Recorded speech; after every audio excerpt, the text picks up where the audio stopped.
अस्सलाम वालेकुम दोस्तों, आवां अब्दुल हकीम तव्हां ॾिसी रहिया सिंधी टेक यूट्यूब चैनल।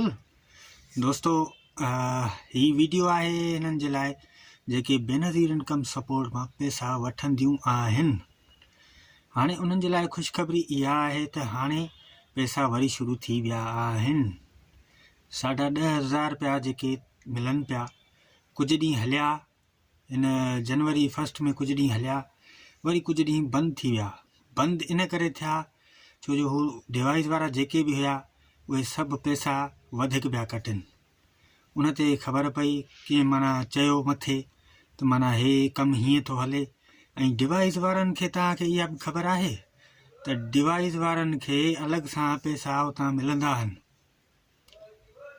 उन्हनि खे मिलंदा आहिनि। ठीकु आहे, इहा तव्हांखे ख़बर आहे या न, पर मां तव्हांखे ॿुधायां थो, उन्हनि खे मिलंदा आहिनि ऐं तव्हां खां बि अलॻि पैसा कटनि था।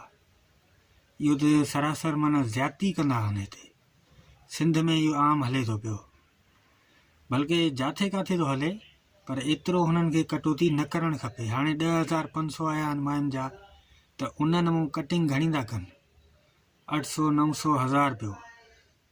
एतिरा कटण जो हक़ ई न आहे। हुननि खे अॻिते मिलंदा आहिनि नी पैसा, हुननि खे पंहिंजा डिवाइस जा पैसा मिलंदा आहिनि, पर हू अॻे ई कटी वेठा आहिनि। उहो जेके ग़रीब माण्हू आहिनि, जेके ग़रीब मायूं आहिनि, उन्हनि जे लाइ माना हिकु ख़ुशख़बरी हूंदी आहे, वरी उते माना थोरो गमी बि थींदी आहे इन करे जो हाणे पैसा कटनि था, एतिरा कटनि था। 10,500 आया आहिनि, त उन्हनि मां थोरा कटियो न, तव्हां 200, 300 कटियो, पंहिंजी ख़र्ची कढो, ठीकु आहे। ऐं हुननि खे तव्हां एतिरा पैसा कटणु न ॾियो। हिकु त मायूं ख़ुशी सां कटराइनि थियूं, त ईअं न कनि नी। सभु जेकॾहिं ॿधी कंदियूं न मायूं, सभु ॿधी कनि त एतिरा पैसा न कटबा।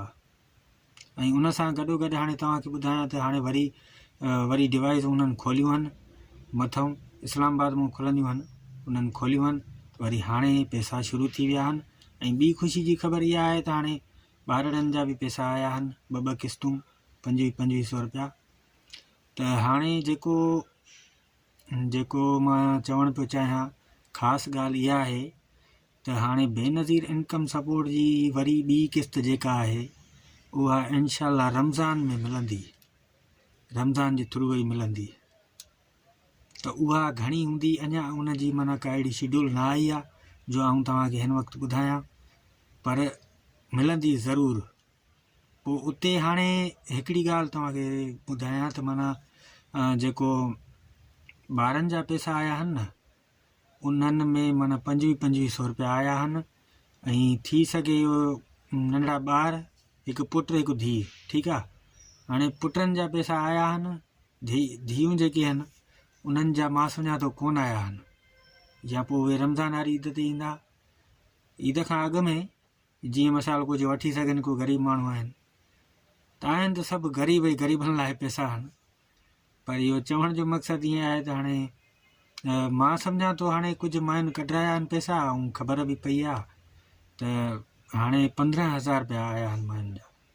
मिसाल ॿारनि खे मिलाए छॾे, कंहिं ॿिनि माना धीअनि जा बि आहिनि ऐं ॿारनि जा बि आहिनि। जेकॾहिं तव्हांखे हिन इंफॉर्मेशन में का सही ॻाल्हि मुंहिंजी लॻी हुजे त वीडियो खे लाइक कजो, ऐं थी सघे थो तव्हांखे ही सुठो वीडियो लॻो हुजे या न लॻो हुजे, लॻे हुजे त ठीकु आहे, सब्सक्राइब बि करे छॾियो चैनल खे। आम त काफ़ी सारा वीडियो हलनि था पिया, को छा थो ॾसे, को छा थो ॾसे, पर आऊं सिंधी आहियां, सिंधी में मालूमात ॾसी आहे तव्हांखे। ऐं मायुनि खे एतिरो हुजे त हाणे सभु ॿधी कनि, पैसा वठण लाइ वञनि, ॾिसनि त वाक़ई जाम पैसा था कटनि, त उते सभु ब्रेक ॾियनि, उते थोरो एहतिजाज कनि। हिकु जगह आवाज़ मथे वेंदी आहे नी, त पोइ कमु थींदो आहे। बाक़ी मायूं ख़ुशी सां कटराइनि थियूं, इहो ग़लति कमु थियूं कनि, पाण ई माना हुननि खे ॾाको वधाइण जो माना चांस ॾियनि थियूं।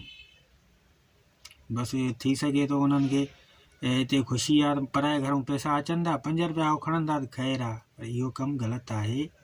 उन्हनि खे तरजीह हुजे न इहा, बाबा ही पैसा तव्हांजा आहिनि, छो जो डिवाइस वारनि खे त अॻे मथे मिलंदा नी, डिवाइस खोलीनि था, उन्हनि खे पैसा माना कढी था ॾियनि, त हुननि खे मथां मिलंदा आहिनि डिवाइस वारनि खे पैसा।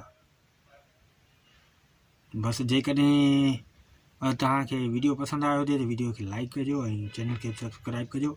ठीकु आहे दोस्तों।